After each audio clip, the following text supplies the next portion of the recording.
Well, welcome back to Self-Sufficient in Suburbia. It's December and as you can see it's snowing.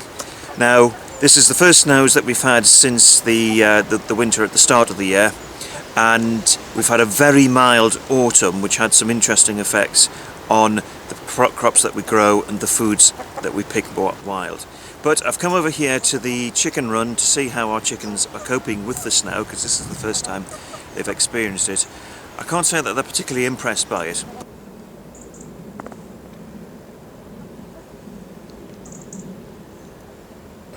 In this edition we'll be looking at some of the seasonal foods that we've been making, but also, because it's December, we'll be looking at what we've been doing to create a self-sufficient Christmas dinner. Well, winter is approaching, and here in Britain one of our traditional foods is sweet mince pies. Now, here is some of the sweet mince that I've been making recently. We're halfway through making it, and what we've been adding into it is fruit that has been pickled in alcohol that we use to make our fruit liqueurs. Now, here's some blackberry gin that I set away a couple of months ago. You can see the blackberries are still at the bottom there, so that's not yet been bottled up. But when that fruit is strained off, we then put the fruit into our sweet mince. But one of the other things that we add in is apple, lots of chopped apple, which means that we end up with a lot of apple cores and apple peel. Now, don't waste it. That apple peel and the cores can be used to make a really good apple jelly. Now, it's not just any old apple jelly we're going to make. Because Christmas is coming up, we're going to make a spiced apple jelly. Well, put all your apple waste into the jam pan, and then go through your apple stocks as well, and find any that are a bit bashed, like this one here, others that aren't going to last the winter. Chop them up, add them into the pan as well, cover everything with water, and then bring it to the boil. I've been boiling this now for about 3 hours. As you can see, it's nicely pulped down, so this is ready to be strained.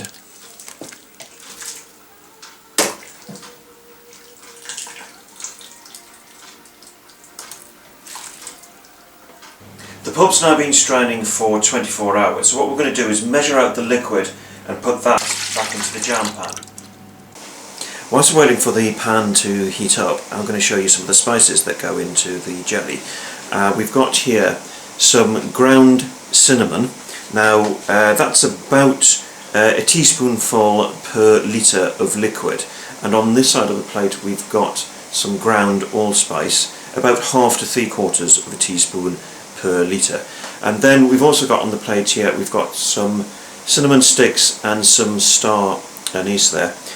You will get some flavour from them, but they're put in mainly for show. But as the pan's heating up, just put them in with the liquid. Well, once it's reached boiling point, you need to add 1 kilo of sugar for every litre of liquid.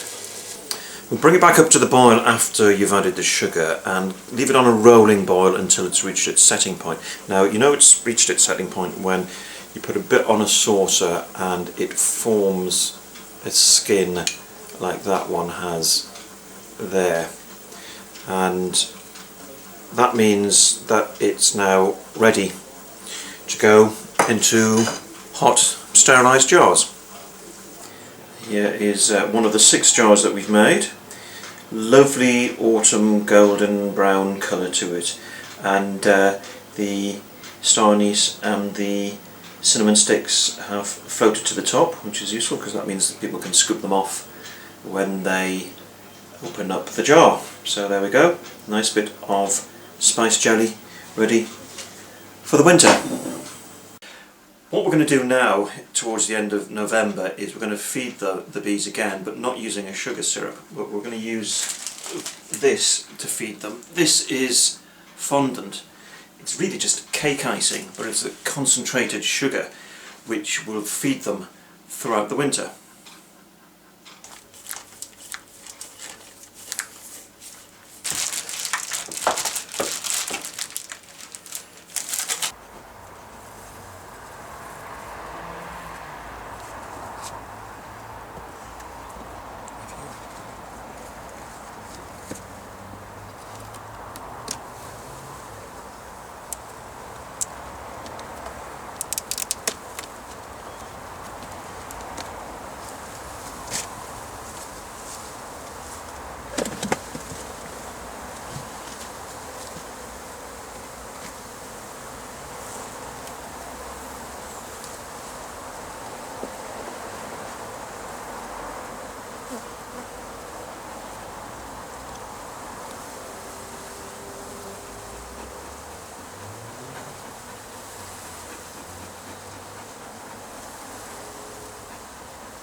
can see behind us that we've got our calendar for next year already up on the wall, and it's our chicken calendar.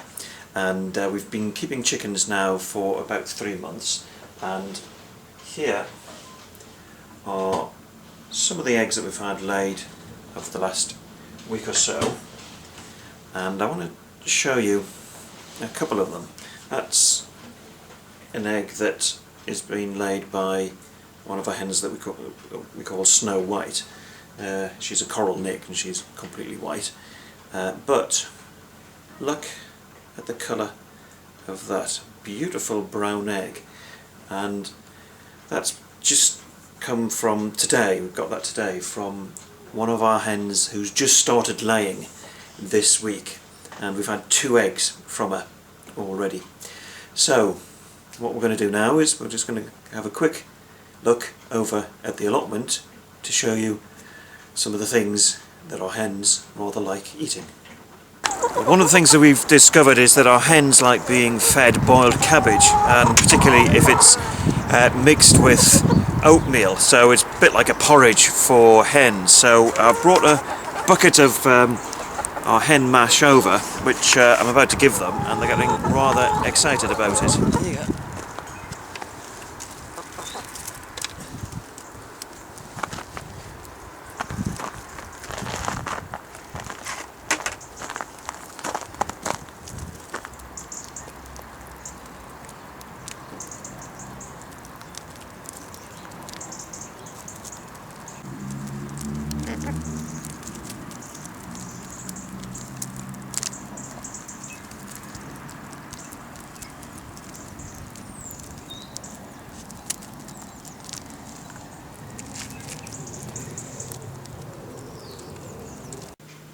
If you watched our programme in October, you would have seen that because of the mild autumn weather, there was a lot of growth that we were getting around the allotment, including a lot of weeds that were growing, which we wouldn't normally expect to be growing at that time of year.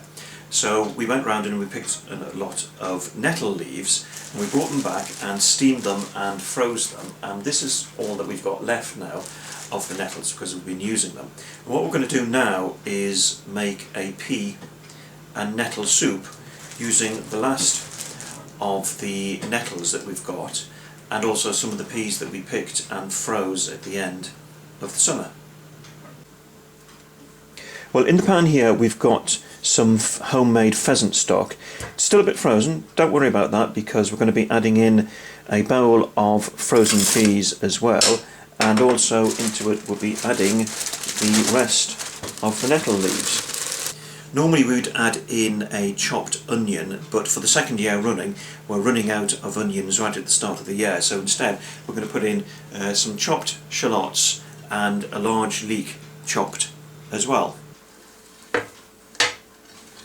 Next, add a few dried herbs from the herb garden as we have there, and then 1 small chopped garlic. Add that into the pan and then top it up with a little bit splash of Lea and Perrins, Worcester sauce and a spoonful of Marmite.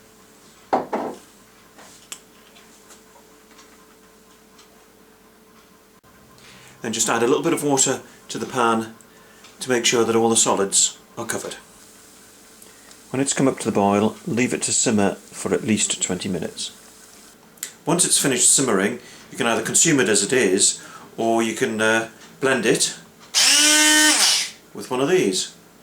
Sounds just like being at the dentist.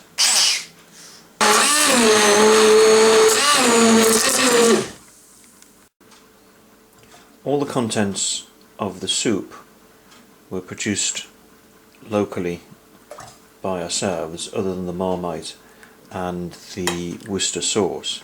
The pheasant, we obviously didn't produce that ourselves, but it was locally produced, and we swapped jam for the pheasant. It's a very simple soup to make, and we made it for a starter for our Christmas dinner.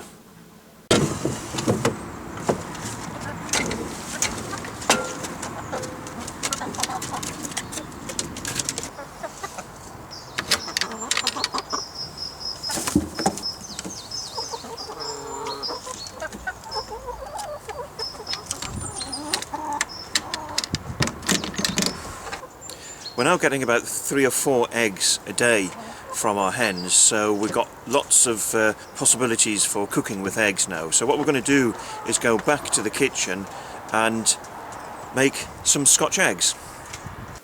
To make Scotch eggs, first of all you need to actually boil some eggs.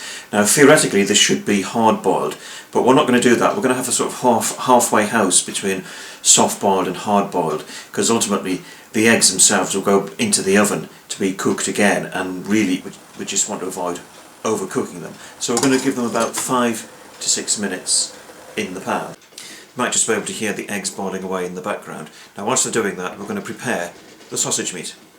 Into a bowl, put your sausage meat and add into it a couple of small to medium sized chopped onions. Theoretically that's all you need for the sausage meat, but what we're going to do is add in a little bit of cayenne pepper to give the taste a little bit of a kick. Then you just need to mix all of this together.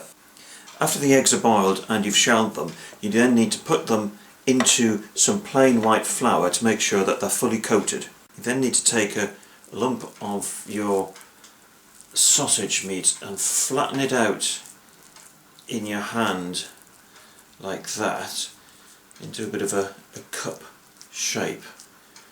You've got sufficient to be able to surround the whole of the egg, and then you just need to pop the egg like that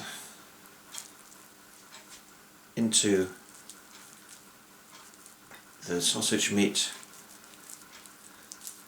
and wrap the sausage meat right the way around it until you've got it as a nice round ball like that. To make the breadcrumbs stick, beat up an egg and then just coat the Scotch egg in it, and then drop it into your bowl of breadcrumbs and just make sure it's fully covered. Well, they're now ready to go into the oven, so put them into a baking dish. We use our little cake dishes here because they're quite useful for this, and they're non-stick, so that's quite useful. 200 degrees centigrade for about 15 to 20 minutes.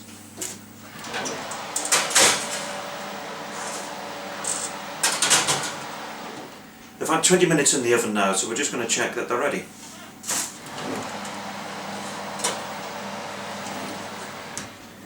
What we want to know is whether they are a nice crisp surface. Yep, they've got a nice crisp hard surface to them, so these are now ready. Well, these can be eaten hot or cold, and we'll be having these cold with some salad, but they are really great food and make the perfect thing to eat on a picnic.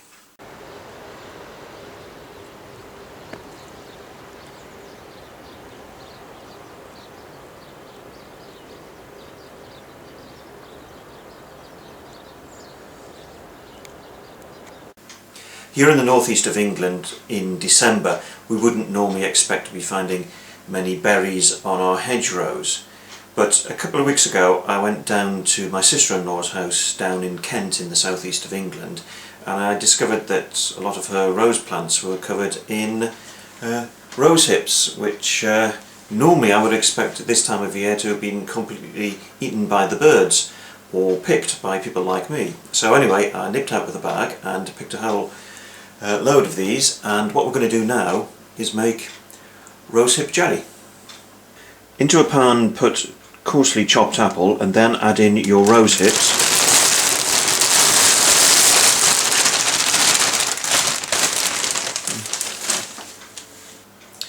Make sure that at least half the contents of the pan are apples, because they're going to provide the pectin to make sure that the jelly actually sets. If you're making this in the late summer, what you might want to use is crab apples instead. But anyway, once you've got everything into the pan, you then just need to make sure it's all covered in water. Then put it on the cooker and bring it up to the boil. When it's come up to the boil, turn the heat down and let it simmer for at least a couple of hours. After a couple of hours of simmering away, it should be like this, a wet pulp.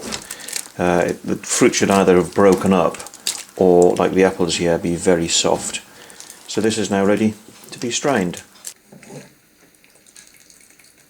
The pulp has now been straining for 24 hours and the liquid is now ready to be measured, and that will go back into the jam pan. Once it's come up to the boil, you then need to add a kilo of sugar for every litre of liquid. After you've added the sugar, bring it back up to the boil, but leave it on a rolling boil until you've reached the setting point. To check that it's reached its setting point, put a dollop of it on a saucer like this, and let it stand for a few moments, and if it forms a skin like that, you know it's ready to go into hot, sterilised jars.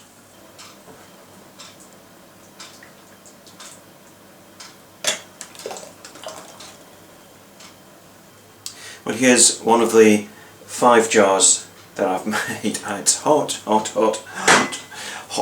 It's a bit hot. Right, really it's straight out of the pan. So 5 jars that I've made of the rosehip jelly.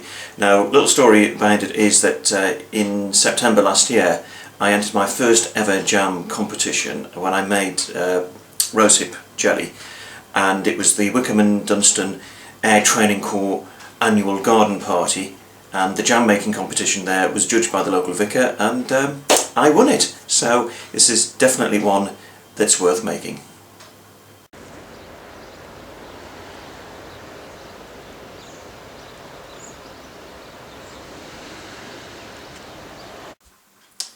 This is Pheasant Stock. I'm not going to tip it up too much because the bowl is rather full. Now, as you can see, it's got a lot of fat on the top of it. Now, the way we made this stock was we got a couple of pheasants, we sliced off the breasts from them raw, and then we put the raw carcasses with the legs and the wings into a pan, boiled them up and got the stock off them, and then we stripped the rest of the carcasses after that to get the cooked meat off them, and we'll be using that cooked meat to make a game pie, which hopefully we'll be showing you how to do in next month's programme. Now, one of the reasons why we boiled these from raw was to get the fat, and the reason why we want the fat is because we're looking for alternatives to what we'd normally buy in the supermarket. So we need an alternative to fats that we'd buy in the supermarket, things like cooking oil. Because as we become more self-sufficient, we obviously need to reduce what we're buying from commercial sources and from the shops. So what we're going to do now is we're going to spoon off that fat and put it into a bowl and then use it later in cooking. Not a great deal from 2 pheasants. We'll get more if we had duck or goose. We've got a couple of ducks in the freezer, so we'll be boiling those up shortly and using the meat in the game pie, and hopefully we've got a reasonable amount of fat off them as well. Now, the stock itself will be used to make a celery soup. We've had a reasonable amount of celery recently from the allotment, so we're going to have a celery soup for dinner tonight. Now, handy hint, when you've got juices like that it's the water that you've used to boil vegetables, don't throw that away, because that contains some of the nutrients and goodness from the vegetables. Just add that into stock so that it doesn't go to waste. This is the main course for our Christmas dinner. We're having roast pheasant breast, roast vegetables and red cabbage. Virtually all of it's been produced by ourselves, or we've traded for it, and really looking forward to sitting down to eat that. So that's it for November and December. We'll be back in the new year, and hopefully you'll be joining us then.